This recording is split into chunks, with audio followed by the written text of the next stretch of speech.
शिवा तत्त्वाय धीमहि तन्नो मोहन प्रचोदयात्। ॐ परब्रह्माय विद्महे शिवा तत्त्वाय धीमहि तन्नो मोहन प्रचोदयात्। ॐ परब्रह्माय विद्महे शिवा तत्त्वाय धीमहि तन्नो मोहन प्रचोदयात्। Jai Mohanji and Namaste to each and every one of you. I welcome you to this section, this reading of the Power of Purity book. The Power of Purity book is an amazing book of questions and answers. These are questions that have been posed to our Guru, Sri Brahma Rishi Mohanji, and he gave such succinct answers to these questions. This is part of a group effort of all South African Acharyas.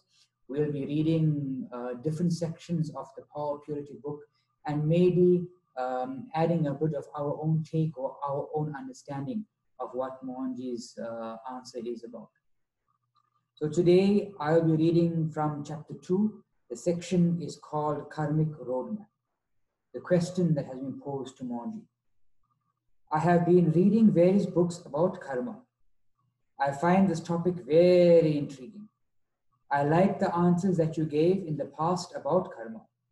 I thought your answers are straightforward, believable, and clear. I would appreciate if you could give me an example as to how karma works and how sometimes one's actions become incomprehensible to society. You had mentioned that society discards and even executes those who do not comply with the beaten tracks of existence. Mohanji's answer. I wish I could explain karma in simple terms. Karma is complex. There are trillions of permutations and combinations possible in karma. An action plus emotion gets stored in our data bank. This forms the root of karma. Action could be in thought level or word level too. So in all three levels of our existence, karma is created. I will tell you a story, how powerful karma is and how it works. The story. One man loved a woman deeply. He was a student then. She was a student too. Both were not earning, hence their respective parents effectively blocked their love affair. Of course, there was also caste and color differences. Whatever the problem was, the result was that they could not marry. The man became a school teacher, and before he could reapproach the girl's parents for her hand in marriage, she was diagnosed with blood cancer, and she soon left her body. The man loved her so deeply that he never got married in this life ever again. She also loved him, but she could not spend her life with him. They both deeply regretted their separation. Many years went by. The man is now 54. A student in his class started loving him deeply. She was a teenager and he was 54. She could not understand why she loved him so deeply, nor could he comprehend it. He tried his best to stay away from the girl, but she would not leave him. He tried his best to stay away from the girl, but she would not leave him. He could not recognize the soul of his past lover, nor could she. This was a different life. This time, he was already suffering from lung cancer due to his systematic abuse of his body, as he was bottling the anger and frustration of losing his old lover. He could never get over his devastation of losing his lover. He got addicted to smoking and alcohol. His teenage female students still loved him. Soon the teacher retired and was quite bedridden. His student would visit him against his will. He usually did not have sufficient money to treat himself. She would even sell her ornaments to buy him medicine. Many times He asked her why she was sacrificing so much for an old man.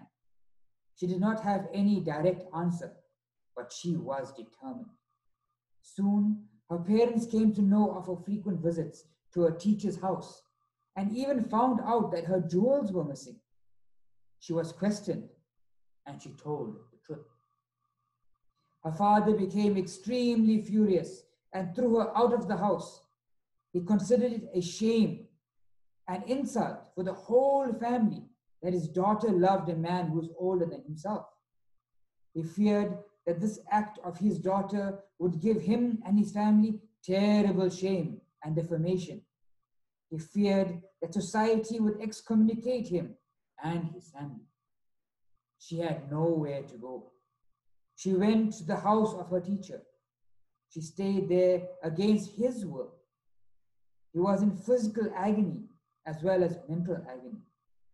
She dropped her studies halfway because she had no money and worked part-time in a cloth shop and earned her daily bread.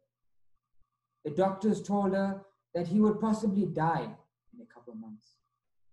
She asked him to marry her, and he refused. He tried his very best to bring her to her senses. She requested him to at least give her a baby. He denied that too. She relentlessly pursued him, and finally he agreed despite his ill health. She became pregnant with his child. She managed to take care of her sick lover and her pregnancy for a few months until he died. He left his house and property in her name. She delivered a healthy boy child. She was still in her very early 20s. Later, she sold the property and house and now lives in an ashram of Bangalore, India. The owner of the ashram adopted both the mother and child. The child is quite evolved. The mother completed her karmic agenda and reached the spiritual path soon afterwards. This is one example of how karma works. The society and her parents could never understand her actions. They condemned her as crazy. Even she did not know why she was doing what she did. The karmic push made her do it. This is the power of karma. The master who adopted her and her child knew her path and supported it. When she had completed her karmic agenda with her teacher and lover of a past life, she regretted leaving him in her past life so much that in this life, that was her key agenda, and all other things just became secondary. Trust this gives clarity to your thought. Often real life story explanations are better than many theories. The second question to this part. I understand that situations in people's lives happen due to one's karma and that circumstances are based on the Lord's grace. Is this a correct statement? If not, could you elaborate on this? Mohanji's answer. Karma can be broadly divided into two. The set of karma that provoked you to take this gross body, that is this birth, this life, called prarabdha karma, and all the experiences that you are experiencing now. The new set of karma, which is called agamya karma, that you are acquiring while you live, the old set of karma. It becomes a mixture as we live on. Sometimes we cannot differentiate between the brought forward and the recently acquired. As I mentioned earlier, it is the emotion that attracts an incident in your subconscious, which eventually becomes your agenda or karma.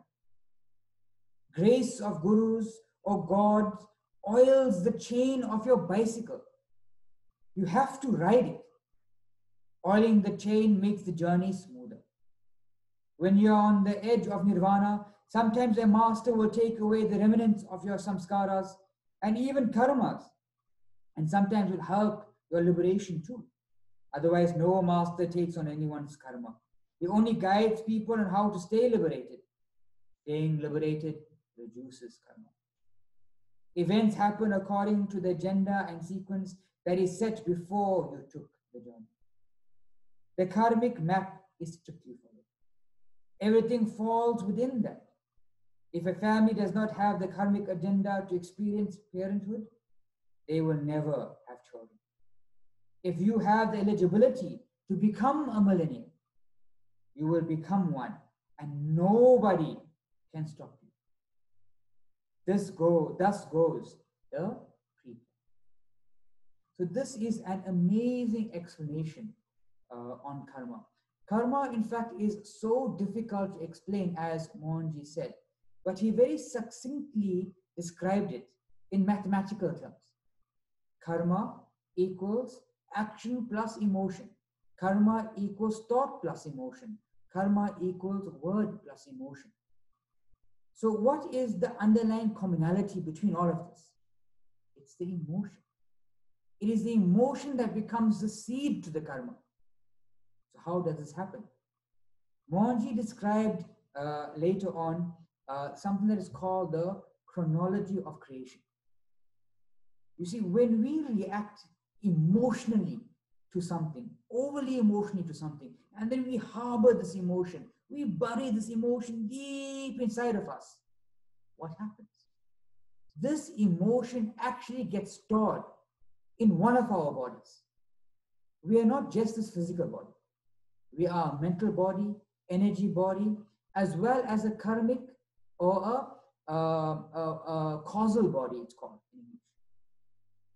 This memory of this emotion gets stored in this causal body, and this becomes an impression. This is how the impression moves from birth to birth to birth to birth. It goes with this causal body, with this karmic body of ours, this impression. This impression wants to express itself. How does this impression express itself? It first creates a desire. So this memory of this intense emotion creates an impression, which creates a desire. These unfulfilled desires is what forces us to take birth again. What forces us into certain situations. For instance, the desire of this teacher and his student in a past life, the love they shared, the unrequited love, the love that they couldn't express for each other, was so strong that it caused her to be born as this person's student. It created an impression that was stored in their karmic body that then created a desire. That unfulfilled desire caused the girl to be born again as a student, to be again in this person's life. So once that desire is there, once that rebirth happens, this desire becomes an impression, because this desire needs to be acted on, right? This impression is the subtle feeling in the back of your mind, in the back of you, in your energy body, that you have something, you have to do something. In this girl's case, it was this attraction towards her teacher. She didn't know why, it wasn't logical, but this attraction was there. This impression is the first expression of a desire. Once this impression is there, the impression then becomes more solidified. It becomes a thought. This girl must have thought, look at my teacher. There's something that's so attractive about him. I need to hold him. You know, I need to be near him. I need to be with him. I want to take care of him. I want to be part of his life. These thoughts would have been in her body, in her mind, flowing all the time. These thoughts then become words. She may have spoken about it. She may have said to a friend, I really like this teacher. She told her parents, I love this man. I can't tell you why, but I do. I really do love this man. And then these thoughts, which became words, these words then become action. She then went to him, lived with him, had a baby with him. All of these actions were expressed. But these actions then create more emotion, which then gets stored in our causal body again and become impressions for a next birth or even this birth. So these impressions come from births that we have had before, or they come from actions that are creating emotions, or thoughts that are creating emotions, or words that are creating emotions in this life. And it all becomes mixed, as Mohanji said. And the cycle continues and continues and continues. So how do we break this? The story said it itself, right? Lord Krishna says in Bhagavad Gita, a yogi is always equanimous. No matter what the situation is, he remains calm. He remains centered. It doesn't mean that you shouldn't be angry or sad or upset. It means you express the emotion that is coming out, but don't hold on to it. Don't become that emotion. Don't harbor that emotion inside of you. Don't push that emotion inside of you. If you're angry, be angry, and in 2 minutes it's over. If you're sad, be sad, and after a short time it's over. Watch it. Express it. Be neutral towards it. Then, like this girl, when that karma is done, that emotion is done, that inclination is done, that desire is done, when all of that is done, the karma dies. You don't create more karma. So this is an important lesson. Karma is not, I did something bad and I'm being punished for it. That's not karma. Karma is not a punishment game. Karma is not something that has a big stick and watches every wrong action you do. You're a married uncle and you looked at this lady, you'll be punished. I'll give you bad eyesight. You stole the sweet, instead of paying for it, I'm going to give you diabetes. Karma is not like that. Karma is not an uncle or policeman with a big stick. Karma is the expression of unfulfilled desires that we have because of emotions that we harbor, emotions that we put deep inside of us, and we do not express and let go of. So how do you get rid of this karma? Live. How do you live? Just be you. Just be you. Like in this case, this example, don't worry about what society is saying. Don't worry what people are saying. Follow your heart. Follow your heart equanimously. So whatever situation your heart takes you into, know that that situation is meant for you. You are meant to be in that situation. Accept it. That's the first thing. And when you accept that situation, something happens in you. All that resistance that you have stops. And when that resistance stops, peace comes. And when that peace comes, you will be able to deal with that situation equally. I hope you enjoyed this reading of this section of chapter 2 of the Power of Purity book. All of this information and knowledge comes directly from our Guru Mohanji. I hope you enjoyed it. If there were any mistakes, that comes directly from me. Om Para Brahmaya Vidmahe Shiva Tatvaya Dhimahi Tanno Mohan Prachodaya.